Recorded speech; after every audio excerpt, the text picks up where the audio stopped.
Hi, madlang peeps and future social workers. Welcome to our social work board review. This is General Knowledge Drills, SWLE, episode 2. And without further ado, let's get started.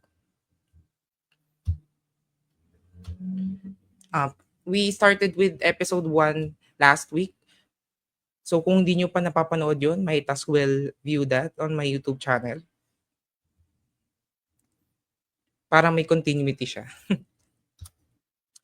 As per our resources, again, we used the Orange Book or the Social Welfare and Social Work by Miss Telmali Mendoza. Also, Introduction to Social Work by Miss Leonora S. de Guzman and various articles on the World Wide Web, which we cited din naman. And also, credible sources. Again, same with our format before. If you want to get a piece of paper or also write down yung mga sagot nyo because we will limit the time for 15 seconds lang. Are we ready? Let's start. Let's go. Number 1. Let's start with the basics pa.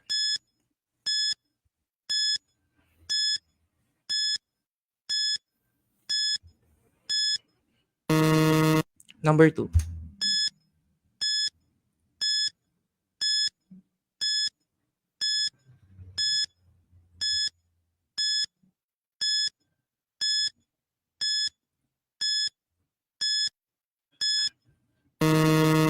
Number 2.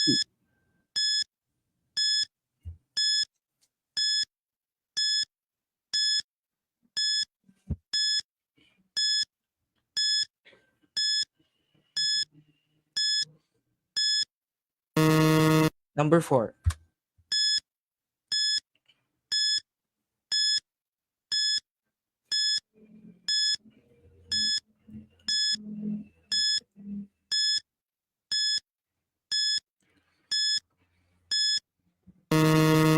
Number 5.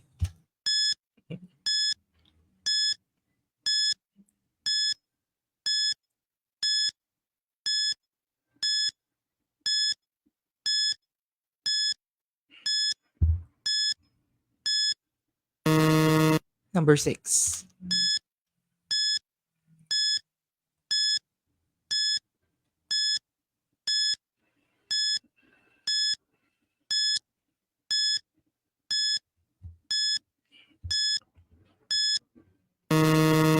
Number 7.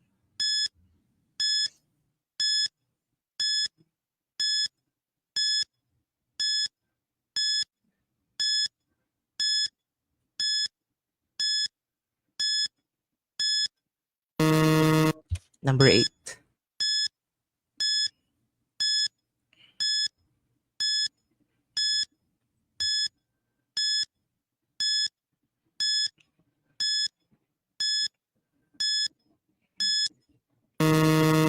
Number 9.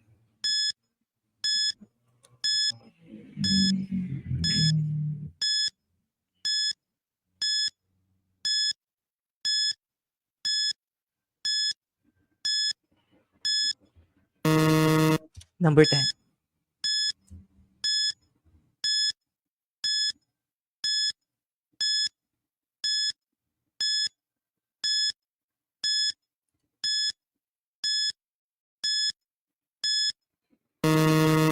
Number 11.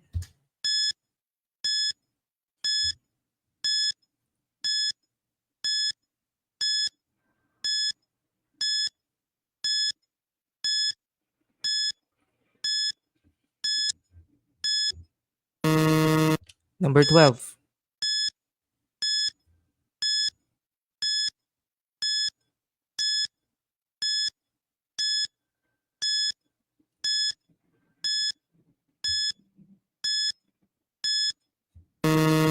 Number 13.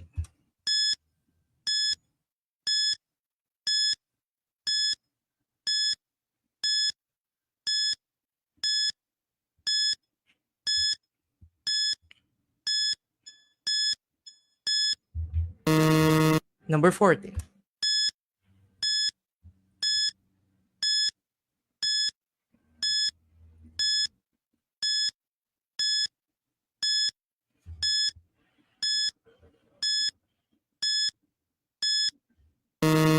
And last number.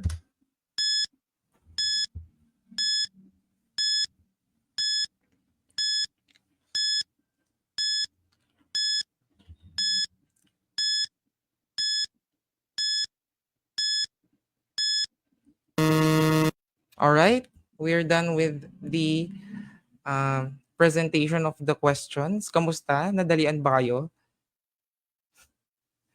Medyo easy lang, no? It's one way to have a background din and also foundation din natin as we go along. If we're ready na, let's start with our item analysis. But first, plug ko lang ang ating YouTube channel. If hindi pa kayo nakapag-subscribe, we are posting social work reviews per areas, also some tips and tricks na rin. Kung di pa kayo nakapag-subscribe and you can also share this, subscribe na kayo para mas marami tayong content na magawa and also we can able to reach others too. Ayun. Let's proceed with the item analysis. Number 1. These are the two basic needs which positive group experiences attempt to fulfill. This pertains to group work. Why is it that people want to belong or people want to get into a group? Anong primary reason nila? Is it A, to survive and feel safe, or or B, to belong and feel self-respect? With the two options, what do you think is the option na belongs to the basic need? Ano bang basic need natin? Primarily to survive, to feel safe. As per the hierarchy of needs of Abraham Maslow, di ba? Let's see the answer. Kahit nasabi ko na. Answer is letter A, to survive and feel safe. Based on the graph, we have to be in a group to feel safe and secure. Kasi, di ba, when we feel safe and secure, we feel a sense of emotional safety and mararamdaman natin na nire-respeto ng group members yung expression natin ng sarili natin. And also, we tend to be in a group to have a supportive environment. Kapag supportive yung environment na kinabibilangan mo, mas lalo mo mapapakita kung sino ka. And you will also improve and maintain an inclusive atmosphere. Lahat belong, lahat sama-sama. Because you feel safe and you feel secure. Answer is letter A. Number 2 naman, what are the major components of social work? A, is it casework, group work, CO and social administration?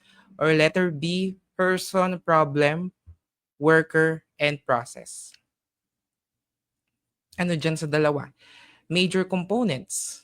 Ano ba yung casework, group work, and CO? It's methods. Components of social work is letter B, person, problem, worker, and process. Bakit nga ba? Components ng casework. Yung client or yung person as identified by the intake comes with a problem. May pangangailangan siya, may problema siya na hindi niya kayang solusyonan, pupunta siya sa isang agency or a place that employs a professional representative or social worker and then mag-i-embark siya into the process. It's a problem-solving process or the helping relationship. With the place, ano ba yung example ng social welfare agencies na alam natin?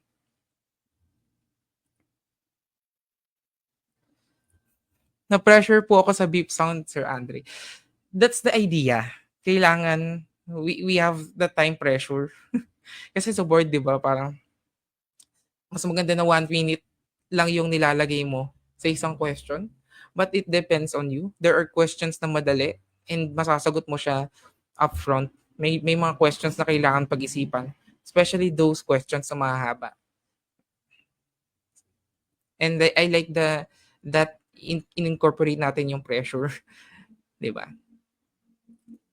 Ayun, um, going back, ano ba yung example ng social welfare agencies? There are agencies run by the government or the DSWD, the most common. Local government units din. There are private social welfare agencies din naman na nagki-cater for or clientele nila is different cases.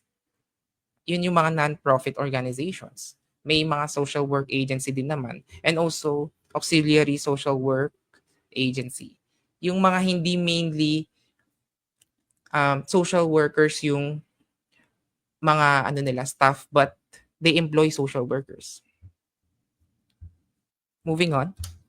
Number 3, it is something in which a human being is entitled solely by virtue of being a person, and that which enables that person to live with dignity. Letter A, right. Letter B, privilege. I always like to reiterate this, yung difference with the right and the privilege. With this question, answer natin with the clue of virtue of being a person, maging tao ka, meron ka ng karapatan, which is right. Answer is letter A. What is rights versus privilege? When it comes with rights, it is something that cannot be denied. Pagkapanganak mo, even the conception, may karapatan ka na. You have the right to survive. Right to speech, religion, ano ba, press, raising a family, and when it compares with, or I mean to compare with privilege, privilege is something that can be given and taken away. Binigay sa'yo, pwede pa rin siyang bawiin. Such as private education, access to the best parking lot, and rewards for good behavior in class. Kasi once na you make bad decisions or you make bad choices, pwedeng tanggalin yung privilege mo. That's the difference between right and privilege. With this question, ang sagot natin, since ang tinatanong, enables that person to live with dignity, that is letter A, right. Number 4 naman, a form of illegal abuse that involves physical force or injury. Is it A, violence, and or B, battery? Battery, not the battery, like the actual battery.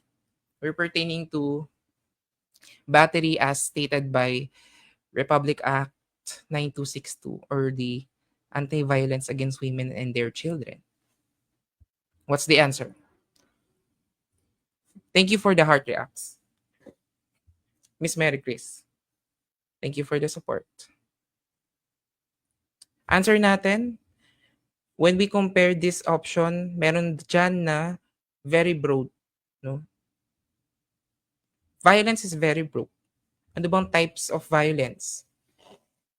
There are physical violence. Diba? Domestic violence. Ito, ang tinatanong niya, physical force or injury. Upfront. No? Answer is letter B, battery.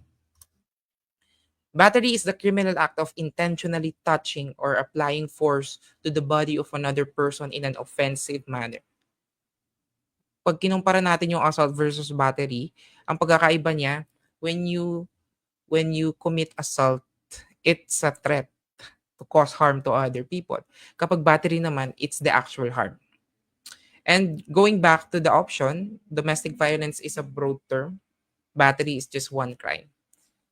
Answer natin is letter B. Number 5, the problem that causes the client's current difficulty. Letter A, immediate, or letter B, underlying. Ang tinatanong, current difficulty, yung nararamdaman, it's a felt need. Ano yung ramdam ng client? Ano yung mainly na nagrason sa kanya? Or let's just say forced the client to ask help to the agency. That is letter A, immediate problem. I think we already covered this sa previous video natin. What is a problem? Whatever is preventing you from moving between your goal and your desired outcome. it impedes you na ma-achieve yung gusto mo or yung goal mo, no? Problems arise from variety of factors. Minsan internal, minsan external. It disrupts the normal functioning or create a disparity that is desired. Kumbaga, pinipigilan ka na makuha mo yung gusto mo. That is a problem. And answer for this is immediate. Yung unang-una na nararamdaman niya. It doesn't mean na it is the working problem kapag immediate siya. It can be, but sometimes yung immediate problem, physiological, like food or safety. Kung victims of violence yan or domestic abuse, kailangan or concern yung mother sa safety ng mga anak niya. That is immediate problem. Moving on. Number 6, it ensures the welfare of Filipino children looking for permanent homes by establishing the legal foundation for domestic adoption in the Philippines. Letter A, RA 8043 or letter B, RA 8552. Tinatanong, legal foundation for domestic adoption in the Philippines. When it comes with adoption, before hawak siya ng DSWD, but now NACC na yung may hawak. And it's already administrative in nature. No? Yeah. Yeah. Administrative na siya. Hindi na kailangan ng court proceedings. Unlike before na mabagal yung process. What's the answer? Domestic Adoption Act of 1998 is letter B, RA 8552 or the Domestic Adoption Act of 1998. It is an act establishing the rules and policies of domestic adoption of Filipino children. And it was approved by FVR, President not Ferdinand, Fidel V. Ramos in February 25, 1998. Yan. Thank you for the flyers na ng Valenzuela City. Number 7, she established the first settlement house in the United States called Hull House in Chicago. Is it A, Jane Humphrey or B, Jane Addams? Ito lagi naman natin na-encounter, no? Answer natin is letter B, Jane Addams. Jane Addams co-founded the Hull House with Ellen Gatestar in 1889. It is the first social settlement in North America. Number 8, the ego uses unconscious processes when it's overloaded with anxiety. What are the processes called? Letter A, defense mechanism, or letter B, belief? What are those unconscious processes na nagbibigay sa atin anxiety? And we do this, di ba? Every time we encounter such problems. That is letter A, defense mechanism. Some examples of defense mechanism. Or better yet, let's define first what is defense mechanism. It is an unconscious psychological processes that protect the self from anxiety-producing thoughts and feelings. Nagpuprotekta sa'yo para you don't have to deal with what is going on with you, internal conflicts or external stressors. An example is repression, pushing unacceptable thoughts into the subconscious. Usually, lalabas yan in a traumatic childhood event, which you have no recollection.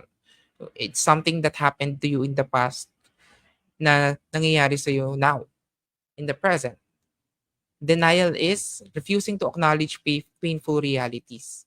A person diagnosed with serious illness insists the doctors are wrong and avoids treatment kasi hindi pa niya tanggap or he or she does not accept what is happening in her life. Kaya she denies it. That's denial. Rejection, attributing one's negative feelings to others. Someone who feels insecure about their abilities, criticize others for being incompetent. What's the Tagalog of this? Ano ba to? Tulak ng bibig kabig ng dibdib ba? Correct me if I'm wrong. I know. Basta something na uh, you feel insecure about your abilities kaya sinasabi mo na incompetent yung ibang tao because you instill negative feelings to others. That's projection. Displacement naman is redirecting emotions from their original source to a safer target. Since ang mainly example dito, you cannot confront your boss kung pinagalitan ka. So, you argue with your partner. Usually, nagagalit ka, 'di ba? Sir Mardik, bakit di po kayo nag-reply sa PM ko? Kasi po nagla-live ako. But later on po. Sige. Okay. Rationalization, creating logical but incorrect explanations. Um, Similar with denial but with rationalization. Ikaw mismo, nire-rationalize mo. 'Di ba? For example dito is a student who fails a test blames the unfair difficulty of the question rather than their lack of preparation. Hindi mo sisisihin yung sarili mo and you rationalize things to blame others and so on.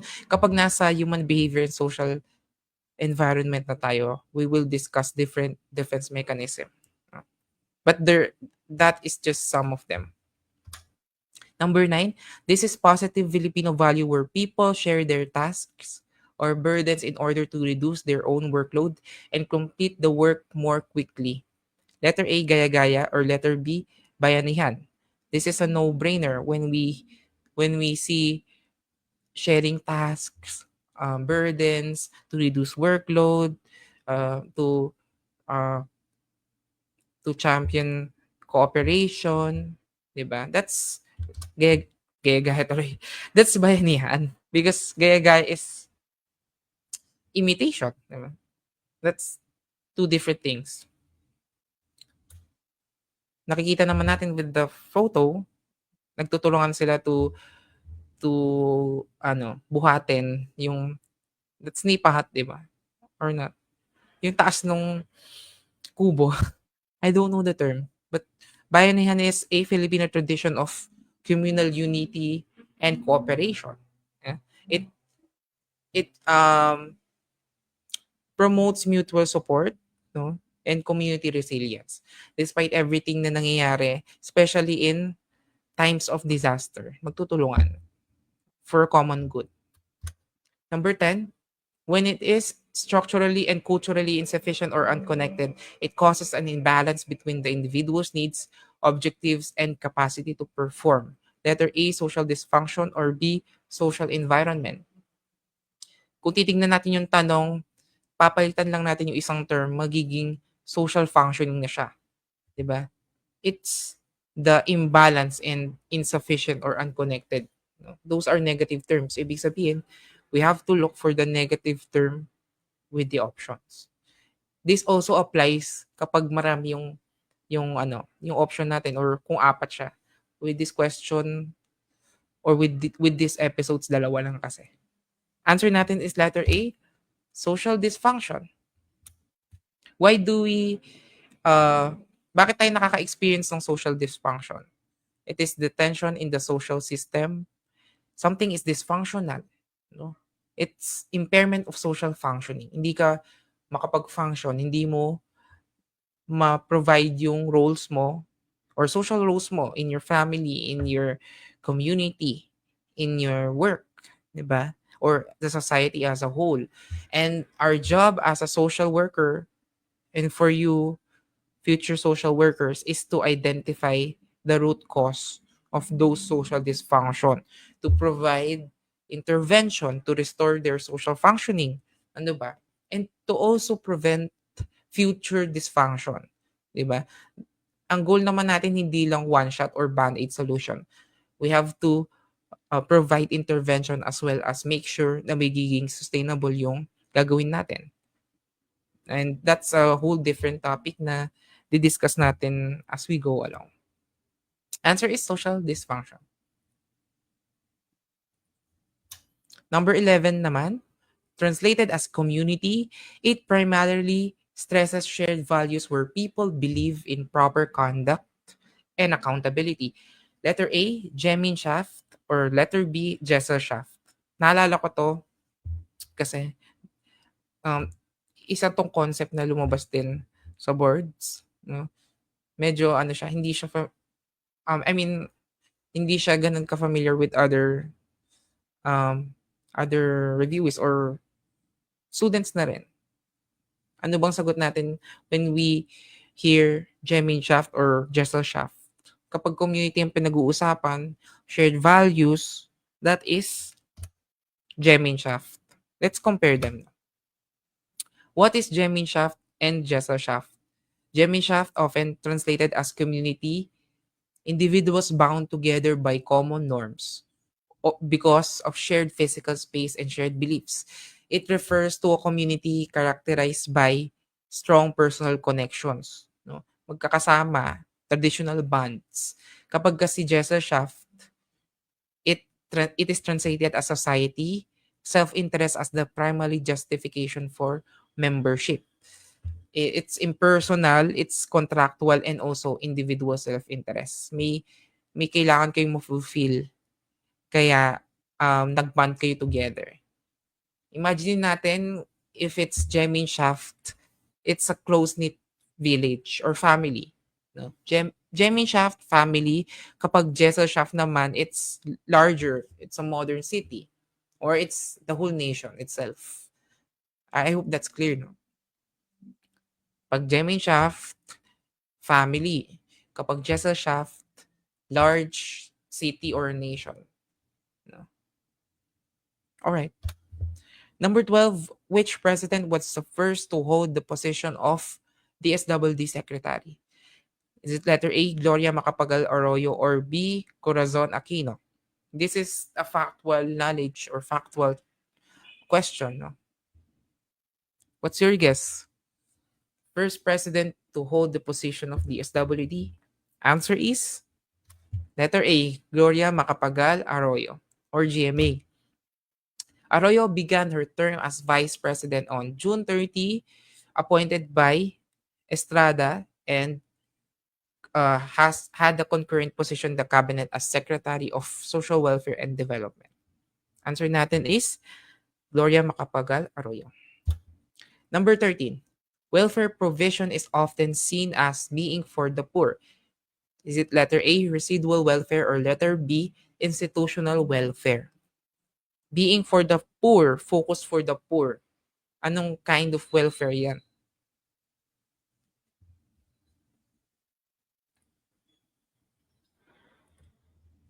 Answer natin? Letter A, residual. Bakit siya residual welfare? Ang definition natin with residual, it literally means leftover. It is to help the needy and the poor only when poor people are unable to help themselves through the market. It is a stopgap basis. No? Kapag sinabi nating residual, it's the safety net ng government programs that provides welfare for the poor. Kapag naman kasi institutional, hindi lang para sa mahirap. It's for everyone. It's universal, no? It provides universal benefits it provides universal benefits to ensure the well-being of all the people. Hindi lang siya exclusively for those people who are below poverty threshold. No? Answer natin is letter A, residual welfare. Number 14 naman, the Philippine president who signed the law institutionalizing the 4Ps as a cash transfer program. Letter A, Rodrigo Roa Duterte, or B, Benigno Aquino III. Very important to.